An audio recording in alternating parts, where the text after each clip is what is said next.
Well, hello and welcome back to the channel. Welcome to my Alaska Encyclopedia video. I can't promise this video will encompass everything Alaska. In fact, I'm absolutely certain that it won't, but I'm gonna do my best to share what I can that may be relevant to you if or when you travel to Alaska. Some of the terms we're gonna discuss today may be familiar to you.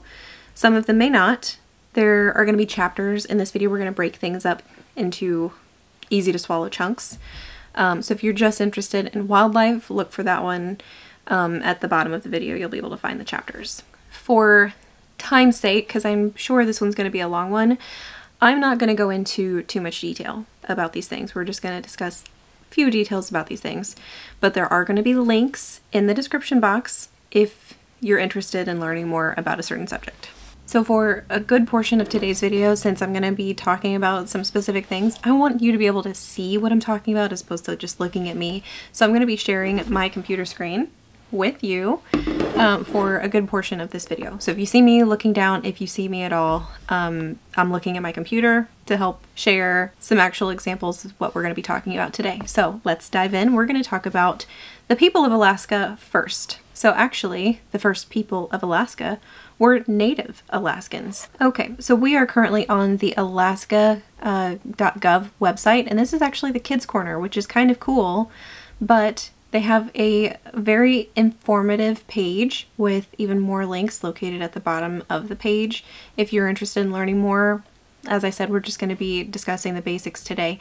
So there are, like I said, 5 distinct groups. You've got Northwest Coast Indians, Inupiats, Yupiks, Aleuts, and Athabascans. In southeast Alaska, you will find the Tlingit, the Haida, and the Tsimshian Indians, or Native Alaskans. The Athabascan Indians reside in interior Alaska and Canada. The Inupiats settled along the north coast of Alaska and Canada, where they are known as Inuits, and the Yupiks settled in southwest Alaska. The smallest group of Alaska natives is the Aleuts, and they live in the Aleutian Islands. When you are cruising Alaska and you get to see these different areas of Alaska, especially if you do a land tour after or before your cruise, you will get to see different areas of Alaska, and these different areas, like the southeast Alaska that you see on your cruise, is inhabited by a different group of Alaska natives than you will see in interior Alaska if you go up to like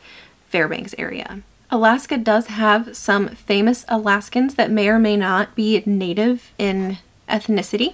So we're going to talk about just a few of these people on this website. Again, this is another page from the Kids Corner on the alaska.gov website, but I have found this to be a particularly wonderful resource. There's a bunch of people on here. The first one I want to mention is Elizabeth Peratrovich. I'm probably butchering her name. She was born in 1911 in Petersburg, Alaska, and she was Tlingit. She was Grand Camp President of the Alaska Native Sisterhood and provided the crucial testimony that cultivated passage of the Anti-Discrimination Bill. If you travel to Skagway, you may hear of Soapy Smith. He was a con artist. He and his gang fleeced newcomers at crooked gambling or at gunpoint. Benny Benson was 13 years old when he came to fame, and he was actually the original designer of the Alaska flag, which is kind of the inspiration, clearly the inspiration for the sweatshirt I'm wearing today. It was a contest that was conducted for Alaska students in grades 7 through 12 in 1926. The Alaska legislature adopted his design as the official flag for the territory of Alaska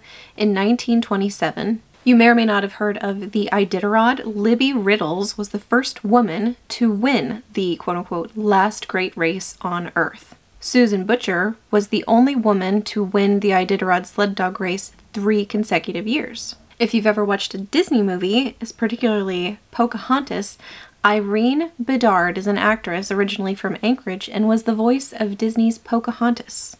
Moving on from the people of Alaska, let's talk about some Alaska terms and references. You may have heard the state of Alaska referred to as the 49th state. Alaska became the 49th state of the United States of America in 1959, actually January 3rd, 1959. And I do want to say 49th state, if you Google it, 49th state is not to be confused with the 49th State Brewing Company in Anchorage. As a personal note, I don't want to do too many of these in this video, but as a personal note, it's a wonderful place to eat. They've got wonderful beer and fantastic food. I definitely recommend the Krabby grilled cheese. It is very good. You wouldn't think that it's going to be that good, but it's very tasty. You may also have heard of Alaska being referred to as the last frontier. It's not Star Trek, so it's not the final frontier. It's not space, but it is the last frontier, and that is the official state nickname. The last specific term regarding Alaska we're going to discuss today is the land of the midnight sun, or midnight sun. Typically, Fairbanks is known as the land of the midnight sun. During this season, which runs from April 22nd to August 20th, the sun never seems to set. You can wake up in the middle of the night and open the window and you can see that there is daylight out there. Sometimes there are even people out biking and gardening. I think they even have like organized races on the solstice, which is either the 20th or 21st of June. Some parts of Alaska can have daylight for up to 24 hours a day during this season. So it might be worth considering an inside stateroom if you're going to take an Alaska cruise if you don't sleep well with daylight. Personally, I enjoy daylight, so I like to have an ocean view or veranda stateroom, but if you need the dark, maybe consider getting an inside stateroom. Now let's talk about one of the reasons why most people travel to Alaska, and that's nature. We're going to start by talking about glaciers. Glaciers are rivers of ice. Despite how they appear, they're constantly moving at a very, very slow pace. Hence the phrase glacial pace. Moraine is a bunch of rocks and sediment that are carried with a glacier as it moves slowly downhill. You may have seen pictures of glaciers and thought, wow, it looks really dirty. And you know, in your mind, if you've never seen one in person, you're assuming it's going to be pristine and white or blue. But sometimes as these glaciers travel through these valleys between mountains, they're actually grinding rocks off of the surrounding mountains, and they're picking that up and taking it with them. That is what moraine is. Ice fields are a mass of interconnected glaciers, typically within a mountain range. Scenic cruising. If you are traveling to Alaska on a cruise and you have a day on your itinerary tagged as scenic cruising, it most likely means you'll be sailing very slowly through some very scenic spots for glacier or wildlife viewing. But the ship is not going to make port. You might be able to take an excursion on a smaller boat to get closer to the glaciers, but this could incur an extra cost. Lastly, in reference to glaciers, calving. And if you've got cows, you know that your cows will have calves.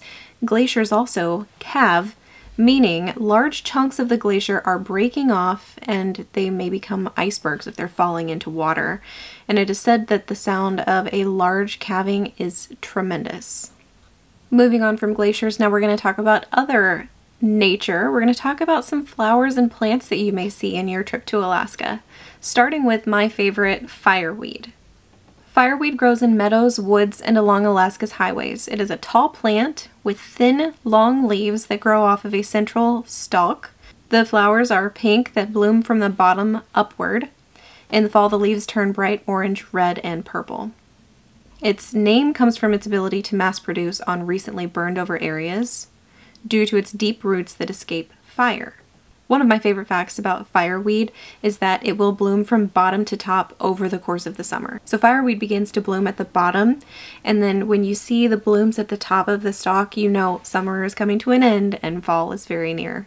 A similar flower that you may see is called lupine. This one is typically more blue-violet than the pink fuchsia you see in fireweed. The blooming of the flower looks very similar though. It grows in like a stalk, and the flowers are dense clusters at the top of the stem. Lupine thrives in nutrient-poor areas, so they may grow in places newly uncovered by retreating glaciers or in disturbed areas, and sometimes where there seems to be very little soil. Next, we'll talk about Devil's Club. Devil's Club grows in moist areas in southeast and south central Alaska. It's prickly, and it's like a shrub that grows in thickets. The leaves resemble maple leaves. If you look at this picture here, it definitely looks like a maple leaf. I would stay away from it because it is very prickly, but it's very interesting because Devil's Club is used in lots of indigenous medicines and treatments. Moving on to the forget-me-not, which is Alaska's state flower. And these are teeny tiny flowers that form in little bitty clumps. Typically the petals are blue and there's 5 of them, and there's like a little teeny tiny yellow ring. And I have found that when you see a field of forget-me-nots, it looks like the Alaska night sky with, you know, the carpet of blue and thousands of tiny little stars. And actually, the forget-me-not was the inspiration for the Alaska state flag. The blue field is for the Alaska sky, and the forget-me-not, an Alaskan flower. The last plant we're going to discuss is salmonberry, and these tend to look like raspberries, but they're larger, and they may or may not be red or orange or even yellow when they turn ripe. I've not seen salmonberry anywhere but Alaska. That doesn't mean it does not exist anywhere else, but it does grow very similarly to raspberries. Now we're going to talk about mountains in Alaska. Alaska.org has a great guide to Alaska's grandest mountains, but this is by no means conclusive. There is so much more than just what's here on this website. Let's start at the top with Denali, or Mount McKinley. I suppose both terms are interchangeable at this point. Denali is 20,310 feet tall. It was originally known as Mount McKinley and renamed to Denali in 2015. It is one of 3 peaks that dominate the skyline for hundreds of miles. Its cousins, or neighbors I should say, Mount Foraker and Mount Hunter, are nothing to sniff at. They're also very tall, and they're called the Roof of America. A fun fact about Denali is that on a clear day, when the weather is clear in Anchorage and in Denali, because Denali is tall enough that it kind of creates its own weather patterns, but when the weather is clear in both places, you can actually see Denali from Anchorage, even though it is over 100 miles away. Mount Redoubt is a volcano. It's an active volcano, and it is about 110 miles southwest of Anchorage and about 50 miles west of Kenai. It's actually one of the most active volcanoes in Alaska. Another volcano, this one is called Mount Wrangell, and this is a shield volcano. It may be one of the largest landforms in Alaska. It rises 14,163 feet. The summit features an ice-filled caldera more than 3,000 feet deep. Mount Susitna is also known as the Sleeping Lady. You can best see the Sleeping Lady when you're flying into Anchorage to the Ted Stevens International Airport. It has a really fascinating Native Alaskan story. I'm not going to read that to you here, but if you're interested, I'll have a link to that in the description box. Next, we're going to look at a map of Alaska. So right now we're looking at a full map of the entire state of Alaska, but we're going to kind of break this down into different chunks. And first, I want to show you one of the things that I learned when I was in Alaska, and that is the hand map of Alaska. So you've got your hand, flip it upside down, so your thumb is pointed toward the ground. Fold the back 3 fingers in, so you're pointing with your thumb and your first finger, and you have the state of Alaska, okay? So on this hand map, my first finger, my index finger, these are the Aleutian Islands. My thumb is the southeast Alaska. This is where most cruises travel to, and Anchorage is right here between my thumb and my finger. Fairbanks is somewhere in here in the middle, and Barrow, of course, is up here at the top. So now you can travel to Alaska and you can point to where you've been on the state of Alaska. Now we're going to go into the real map, not just my hand map. Okay, so this one is the Alaska map. I believe you can request this to be mailed to you. I think it's like $3 if you have it mailed to you. Yeah, and it's from alaska.org, but we're just going to use this for reference purposes here, because, you know, we just need a little bitty map of Alaska, and we're going to start with Inside Passage. If you are booking an Alaska cruise and you are booking a quote-unquote Inside Passage sailing, I'll show you what that means. So we're going to zoom in down here to Southeast Alaska.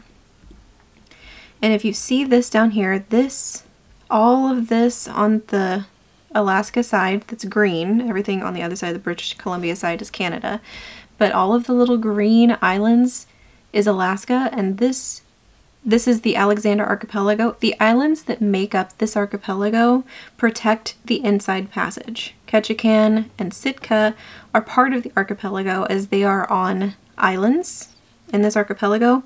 Technically, Juneau is adjacent to the archipelago because it is located on the main continent, but Douglas Island, which is just across the way from Juneau, and it's accessed by a bridge, Douglas Island is part of the archipelago. So if we zoom in down here, you see Juneau right here, and then Douglas Island is this right here.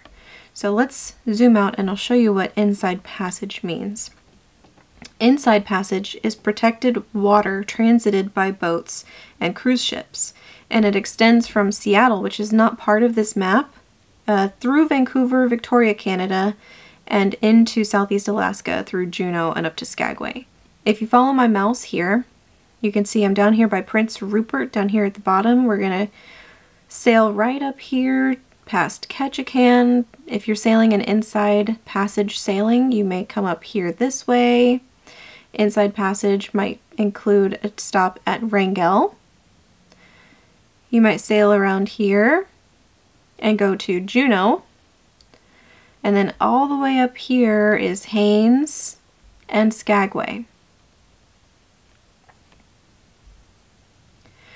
So that is your inside passage. These are typically very slow moving cruises, at least through the inside passage. There's lots of opportunity to see wildlife like bears, moose, bald eagles, and even whales. So I know when I was showing you the hand sign, I mentioned the Aleutian Islands. So that is this whole loop right here that kind of swings out westward from the state of Alaska.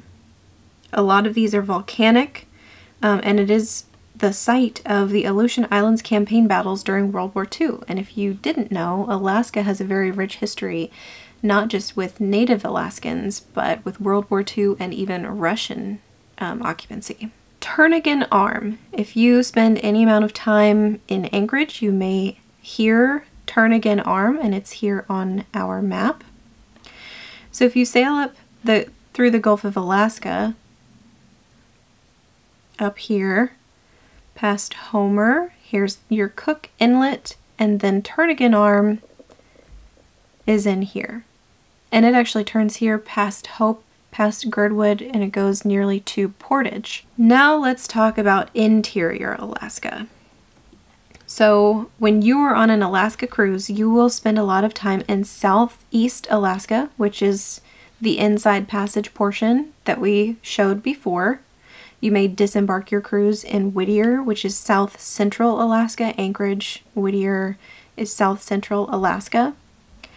But Fairbanks, which is further north, is located in interior Alaska. This is the centralmost portion of Alaska, generally bounded by the Alaska Mountain Range, which is down here, and the Brooks Mountain Range, which is up here. So generally anything between Brooks and the Alaska Mountain Range in here is considered interior Alaska. It contains Denali National Park and Fairbanks. Now let's talk about the Kenai Peninsula. We're going to zoom in here again, and this is south of Anchorage. So we have Anchorage here, and then we have this peninsula here, and this contains Seward and Homer and Seldovia. It extends approximately 150 miles southwest from the Chugach Mountains. It is separated from the mainland by Cook Inlet on one side, which we already discussed, and Prince William Sound on the other, and that's this right over here. Speaking of Prince William Sound, it is a sound off the Gulf of Alaska, and from here you can access Valdez, Cordova, and Whittier. Let's move a little bit more southwest and talk about Kodiak and Katmai National Park and Preserve. These are located where the Aleutian Islands begin to break off and swing west. This is southwest of Homer, but it is an island. Kodiak is an island, and Katmai is not accessible from Homer by road. Kodiak is one of Alaska's largest fishing ports with a rich World War II and Russian history. Katmai National Park you may have heard of. It's famous for its brown bear viewing. It's approximately 35 miles east of King Salmon, or the Brooks Camp Visitor Center is located 35 miles west of King Salmon, I should say. And the National Park and Preserve is said to be home to 2,200 brown bears who will show up without fail at Brooks Falls each year on July 1st for the salmon spawning. I think if you don't get to see this in person, you should at least check it out online, because you do get to watch the bears being live streamed on the internet, and they are really impressive. Next, we're moving on to wildlife, and we're going to start with whales, which are literally and figuratively some of the biggest reasons why people travel to Alaska. And I want to show you this website because it is so helpful for learning about the different types of wildlife, where they live, and fun facts, and everything about the different types of wildlife. And there's so much here, and it is the Alaska Department of Fish and Game website. And so here, of course, I'll have this one linked in the description box, but here's our drop-down menu over here.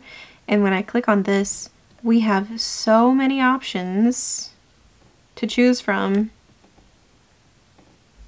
But we're going to start with the gray whale, because they have the earliest migration season, earliest migration season.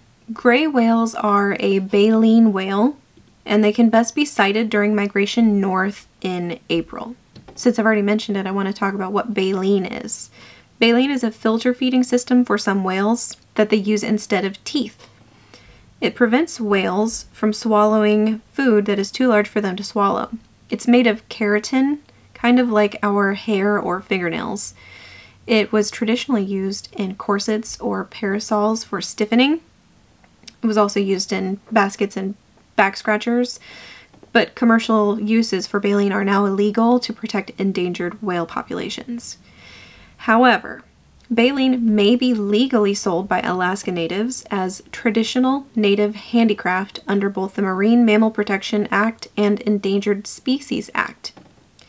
The baleen must be cleaned and polished to qualify as handicraft, however. And since we are already on the subject of baleen, I thought I would do a little show and tell.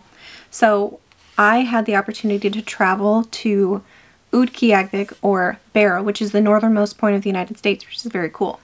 And while I was there, I got to visit the native museum that was there, and they had some local craftspeople. And one of them had this whale. It's a bowhead whale made of bowhead whale baleen. And I just thought it was so cool. And I walked away, and then I went back and I got it, but I asked the man to carve his name into the whale before I brought it home, and I just love it. And this stand down here is like whale bone, but it is really very precious to me. So you can buy very, very cool Alaska Native crafts, and I keep it on my bookshelf, but do be sure that you are buying it from a Alaska Native when you do so. Let's talk beluga whales. Beluga whales are smaller toothed whales that are born gray and they turn white as they mature. As you can see from the picture here, they look like white bumps in the water. Therefore, they're best viewed on calm sea days. They tend to blend in with white caps when it's a little bit windier. Chances are high you'll get to see a humpback whale on your Alaska cruise, partly because of their sheer size, but also because they are so widespread. You can see from this map here, the red region is where humpback whales can be found. These are very large baleen whales again. They are renowned for their breaching, and what that means is when they leap out of the water. Our next type of whale that you will probably be able to see on your Alaska cruise is the orca whale, or killer whale. These are toothed whales, and ironically, they're the natural predator for beluga whales and other marine mammals. They tend to travel in large pods and have very tall dorsal fins, making them easy to spot even on rough sea days. And of course, they have that very distinct black and white pattern, making them pretty hard to miss. As you can see from this map here, they will even travel into the Arctic Ocean north of Alaska. So those are all of our whales. Let's move on to bears. Black bears are the most abundant and widely distributed of the 3 species of North American bears. You can see from the map here, they reside in a great portion of Alaska. It is estimated that there is a population of 100,000 black bears in Alaska alone, and yet they are the smallest of the 3 bear populations in the state. Brown bears are also sometimes referred to as grizzly bears. Brown bears generally live in coastal regions. There's a large variety of food and vegetation, which allows for the population to grow larger, and generally the specimens are larger. Grizzly bears generally live in the more interior areas of the state with fewer food options and lower population densities. Brown bears can grow up to 1,500 pounds. That said, Kodiak bears are classified as a distinct subspecies because they have been isolated from other bears since the last ice age, which was about 12,000 years ago. There's one more type of bear that lives in Alaska, and that is the polar bear.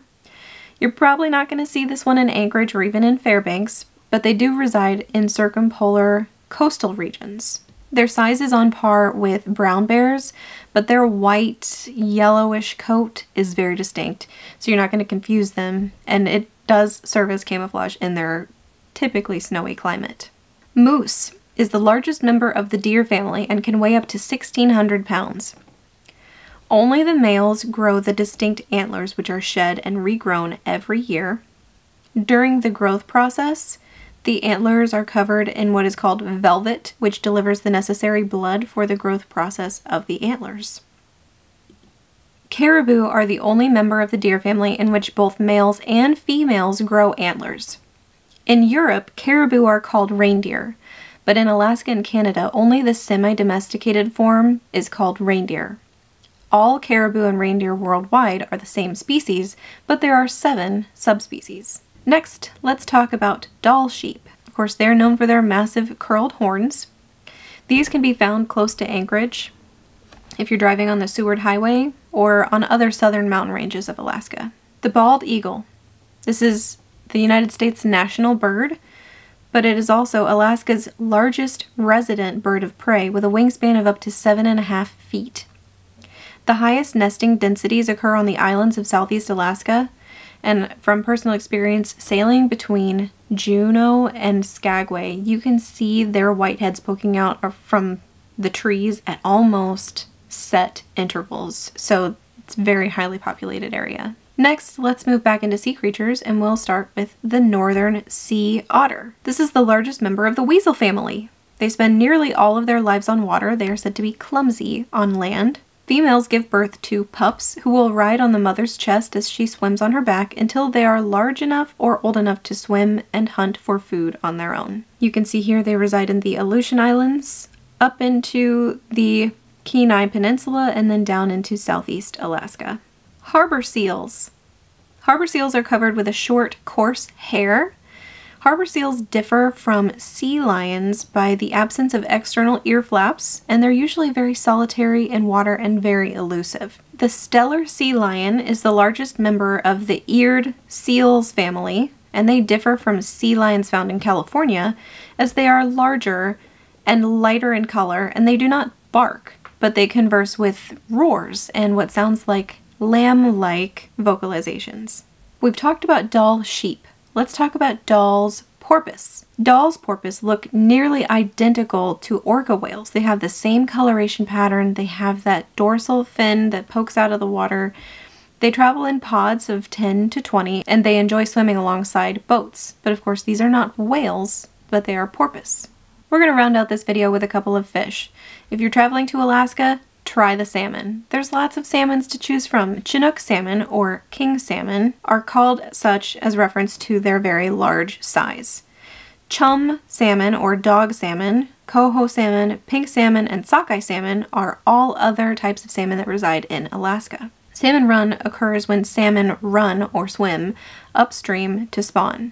And it begins as early as May, but peaks in July and August. And if you're curious, here's a map of salmon spawning and even halibut spawning seasons. It feels kind of odd to finish this video with a sideways fish, but that's how we're going to do it. Halibut is a flat fish that swims sideways with both eyes on the side of the body that faces up as they swim. When cooked, halibut is a flaky white fish. I didn't mention this, but salmon is a pink fish when cooked. I know there was a lot to cover here, and I know I didn't cover it all. I hope you found it helpful. I hope you find the chapters breaking the different subjects up helpful. If you are going to Alaska and you didn't know anything about it before going, if you found anything in here really interesting, look it up. I mean, a lot of cruise lines are going to do a really good job of telling you about this stuff when you get there, but it kind of helps me for it all to sink in if I know the stuff before I go, and then I just reinforce my knowledge later.